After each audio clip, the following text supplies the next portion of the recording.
आज हम बात करने वाले हैं, अगर आप एक्सपोर्ट इंपोर्ट बिजनेस स्टार्ट करना चाहते हैं, अगर एक्सपोर्ट इंपोर्ट बिजनेस के लिए आपको एक कंपनी बनानी है तो आप किस प्रकार की कंपनी आपके लिए बेस्ट रहेगा। इंडिया में आप 5 प्रकार की कंपनी बना सकते हैं: proprietorship, partnership, LLP limited liability partnership, private limited and OPC 1% company.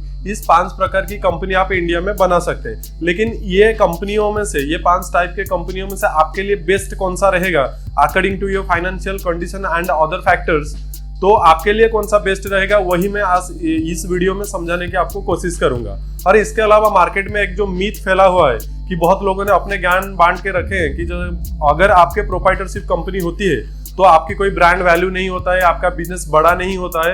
अगर आप प्राइवेट लिमिटेड बनाते हैं तो आपका जो ब्रांड वैल्यू है वो बहुत बड़ा हो जाता है और आपको जो बिजनेस है वो बहुत ही स्काई रॉकेट लेवल पे पहुंच जाता है और बहुत ही बड़ा हो जाता है। मैं आपको एक बात बता दूं, ये एकदम से झूठ है।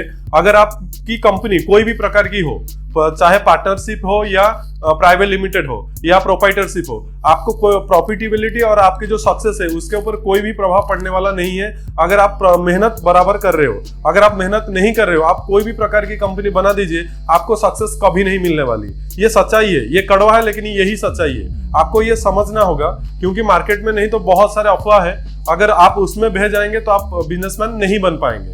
हाय, I am Vishwanath Sandha. By education, I am an engineer and by profession, I am an entrepreneur and successful exporter. आज मेरा जो 12 इयर्स की ब्रॉड एक्सपीरियंस रहा है उसके आधार पर मैं आपको बहुत ही सिंप्लीफाइड तरीके से समझाने की कोशिश करूंगा according to your financial condition कि आपके लिए कौन सी कंपनी चूज करना बेस्ट है और कौन सी प्रकार की कंपनी आपको एक्सपोर्ट इंपोर्ट बिजनेस करने के लिए बनानी चाहिए। So without further delay let's jump into the topic. जैसे मैंने आपको पहले बताया कि टोटल हम 5 प्रकार की कंपनी बना सकते हैं, तो जो सबसे पहला आता है जो कि है प्रोप्राइटरशिप। ये जो कंपनी बनाने के लिए क्या एडवांटेज और क्या डिसएडवांटेज, हम दोनों तरीके से बात करेंगे। इसमें एडवांटेज ये है, आप इसको क्विक स्टार्ट कर सकते हैं। इसके लिए कोई रजिस्ट्रेशन खास प्रोसेस नहीं होती है। ये जो इंडिविजुअल रहते हैं उनके पैन कार्ड से ही स्टार्ट हो सकती है। तो इसको बनाने के लिए आपको रजिस्ट्रेशन फी नहीं लगती है ज्यादा, बस जीएसटी वगैरह निकालने के लिए जो 1000-2000 रुपए लगते हैं बस उतने ही लगते हैं। उसके अलावा इसको रजिस्ट्रेशन वगैरह करने के लिए कोई कॉस्ट नहीं आती है और आप इसको क्विक स्टार्ट कर सकते हैं। इसमें कोई खास प्रोसीजर नहीं है, ये इसमें एडवांटेज होती है। इसमें डिसएडवांटेज क्या है, एक तो जो बैंक वगैरह से अगर आपको लोन लेना हो तो इसमें भरोसा नहीं आता है, बैंक थोड़ा सा लोन देने में हिचकिचाते हैं, एक चीज ये है। और दूसरी जो खास डिसएडवांटेज है कि अगर आप जब लोन ले लेते हैं, जो आपकी कर्जे का जो लायबिलिटी है, जो आपकी लोन की लायबिलिटी है रिकवरी का, बैंक का आपका प्राइवेट प्रॉपर्टी मतलब पर्सनल प्रॉपर्टी तक रहता है। अगर आप किसी भी समय डिफॉल्ट होते हैं, बैंक को ये हक है कि आपकी जो प्राइवेट प्रॉपर्टी उसको जब्त करके उसके जो भी सारे चीजें हैं, जो भी उसका बकायदा है वो वसूल कर सके। ये टोटल इसमें सबसे बड़ा डिसएडवांटेज है। इसके बाद जो कंपनी आती है हमारी पार्टनरशिप। अगर आप एक से अधिक आदमी हैं और आपके फाइनेंशियल कंडीशन कुछ खास नहीं है और आप बहुत ही कम से शुरू करना चाहते हैं लेकिन एक से अधिक आदमी है, तो आपको प्रोप्राइटरशिप आप नहीं बना सकते, आपको पार्टनरशिप के लिए जाना पड़ेगा। ये इक्वली प्रोप्राइटरशिप जैसा ही है, कुछ खास खर्चा इसमें नहीं आता है। आपको सिंपल एक पार्टनरशिप डीड बनानी होती है सीए के पास से जाके, और उसके बाद से जैसे कि जीएसटी और फार्म के नाम पे इसमें पैन कार्ड निकलता है और वो पैन कार्ड के ऊपर से बाकी जीएसटी आईसी वगैरह निकल जाता है और आपके बिजनेस क्विक स्टार्ट हो जाता है। और इसमें जो डिसएडवांटेज की बात करेंगे, इक्वली आपका प्रोप्राइटरशिप जैसा ही होता है, कुछ खास बैंक भरोसा नहीं करता है। अगर आपको लोन देते हैं तो आपकी जो प्राइवेट प्रॉपर्टी, जो भी आपके जो पार्टनर्स है इस कंपनी के, उसके प्राइवेट प्रॉपर्टी तक बैंक को एक्सेस रहती है। और बैंक अगर कहीं भी डिफॉल्ट आप जाते हैं, बैंक को ये हक है कि आपकी जो प्राइवेट प्रॉपर्टी है वहां तक एक्सेस करके उसके जो भी बकायदा है वो रिकवर कर पाए। ये इसमें सबसे बड़ी डिसएडवांटेज है। और एडवांटेज की बात हम करें, इसमें हम क्विक स्टार्ट कर सकते हैं। इसमें जो पैसे लगने वाला है, रजिस्ट्रेशन और अदर जो कॉस्ट है, इसमें बहुत ही कम लगने वाले। चलिए अभी बात करते हैं तीसरी टाइप की जो कंपनी है, दैट इज एलएलपी। एलएलपी यानी कि लिमिटेड लायबिलिटी पार्टनरशिप। ये कंपनी प्राइवेट लिमिटेड और पार्टनरशिप का बीच का रास्ता है। ये दोनों का जो पार्टनरशिप का जो डिसएडवांटेजेस थे और प्राइवेट लिमिटेड के जो मैंडेटरी कॉम्प्लायंसेस है, दोनों को हटा के ये टाइप की कंपनी बना दी गई है। इसमें जो एडवांटेजेस की हम बात अगर करें, इसको स्टार्ट करने में आपको जो कॉस्ट है, रजिस्ट्रेशन वगैरह जो कॉस्ट है बहुत ही मिनिमम लगता है, जो कि 10 से 12,000 के अंदर हो जाती है। और दूसरी जो एडवांटेज इसका है, प्राइवेट लिमिटेड की तरह जो एनुअल मेंटेनेंस कॉस्ट आती है, जो कॉम्प्लायंस कॉस्ट आते हैं, वो सारे आपको यहाँ पे फॉलो नहीं करनी है, वो कॉस्ट आपको देना नहीं है, क्योंकि आपको एनुअल ऑडिट वगैरह की जरूरत नहीं है जब तक कि आपकी टर्नओवर 40 लाख के ऊपर ना चले जाए। और तीसरी जो एडवांटेज इसमें है, जब आप बैंक से लोन लेते हैं, बैंक की जो लायबिलिटी है बहुत ही लिमिटेड रह जाती है। आपकी कंपनी या फार्म के प्रॉपर्टी तक ही बैंक की जो एक्सेसिबिलिटी रहती है। जो पार्टनर्स या प्रोप्राइटर्स होते हैं उनके जो प्राइवेट प्रॉपर्टी रहती है तो उनके वहां तक बैंक एक्सेस नहीं कर पाती है, क्योंकि उसको राइट्स ही नहीं है। ये इसका सबसे बड़े एडवांटेज है। तो जो स्टार्टिंग फेज पे है या एक से अधिक मतलब लोग हैं जो पार्टनर्स बन के बिजनेस स्टार्ट करना चाहते हैं, तो हमेशा LLP उनके लिए एडवाइजेबल है, क्योंकि इसमें कुछ खास डिसएडवांटेज नहीं है। और इसमें जो एक ही डिसएडवांटेज अगर मैं इसको कंसीडर करूं, हालांकि वो नहीं कहलाया गया, तो जो इन्वेस्टमेंट स्टार्टिंग फेज पे मिलना थोड़ा सा मुश्किल होता है। कोई भी बिजनेस हो, किसी भी प्रकार की कंपनी हो, स्टार्टिंग फेज पे इन्वेस्टमेंट मिलना थोड़ा मुश्किल होता है। लेकिन अगर आप एक सस्टेनेबल बिजनेस खड़ा कर चुके हैं, वहां तक अगर आप जा चुके हैं, तो आपको इन्वेस्टमेंट भी इजीली मिल जाता है। तो ये सबसे स्टार्टिंग फेज पे और एक से अधिक पार्टनर्स हैं और आपके फाइनेंशियल कंडीशन लो है, तो मैं हमेशा एडवाइस करूंगा कि आप LLP से ही शुरू करें।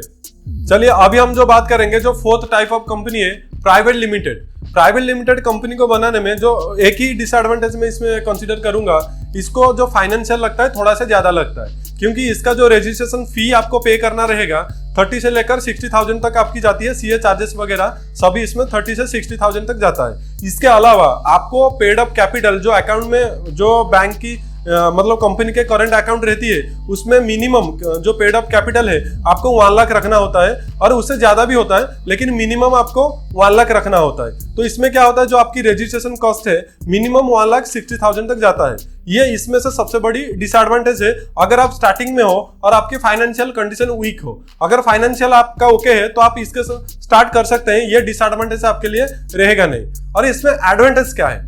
एडवांटेज इसमें ये है, अभी जब आप प्राइवेट लिमिटेड कंपनी बनाते हैं, इसमें जो बैंक से अगर आप लोन लेते हैं, जैसे कि LLP के जैसा ही, इसमें बैंक की जो लायबिलिटी रहती है ये सिर्फ और सिर्फ कंपनी और फार्म के प्रॉपर्टी तक ही रहता है। ये प्रोमोटर्स या पार्टनर्स की जो प्राइवेट प्रॉपर्टी है वहां तक एक्सेस नहीं कर पाता है। और इसमें जो ब्रांडिंग वैल्यू है, इसको तो मैं ज्यादा कंसीडर करूंगा नहीं, लेकिन जो ब्रांड वैल्यू है वो थोड़ा मिल जाता है, उसका भी एडवांटेज मिल जाता है। लोगों को एक इमेज बन जाता है कि ये प्राइवेट लिमिटेड कंपनी है, बड़ी है, लेकिन ये कहीं कहीं अगर आप मेहनत नहीं कर रहे हैं तो ये भी काम पे नहीं आता है।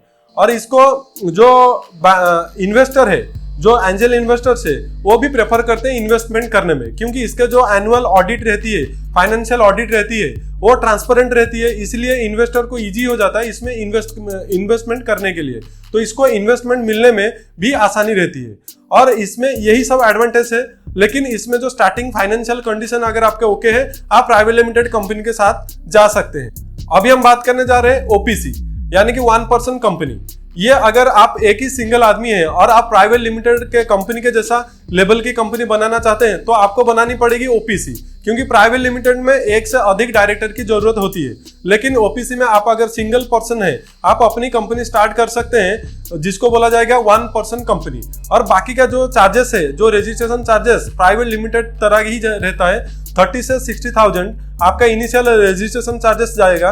और उसके अलावा आपकी जो पेड अप कैपिटल है, आपके 1 लाख मिनिमम आपको डिपॉजिट रखना पड़ेगा आपके बैंक अकाउंट में, तो कंपनी के बैंक अकाउंट में, तो जो कि 1,60,000 मिनिमम लग जाता है प्राइवेट लिमिटेड की तरह।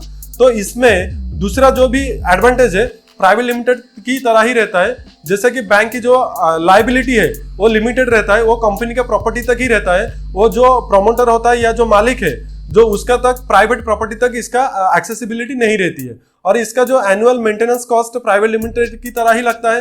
आपको फाइनेंशियल ऑडिट करना मैंडेटरी है, CEO को अपॉइंट करना मैंडेटरी है, जो कॉस्ट 30 से 60,000 तक आपको लग जाएगा।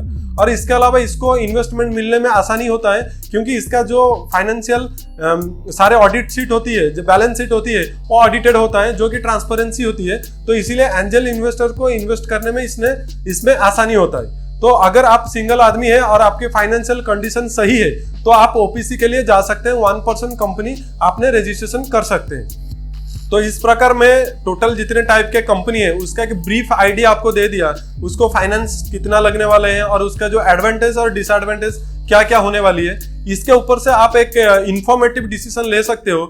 आपकी जो कंपनी है आप इस हिसाब से चुन सकते हो। ये एक ब्रीफ आइडिया है, और अगर इसमें आपको डीप जानकारी चाहिए, जो कि इसमें सब्जेक्ट मैटर एक्सपर्ट है, जो कि सीए रहते हैं, आप उनसे मिल सकते हैं। ये सिर्फ और सिर्फ एक ब्रीफ आइडिया है ताकि आप एक इंफॉर्मेटिव डिसीजन ले सकते हो।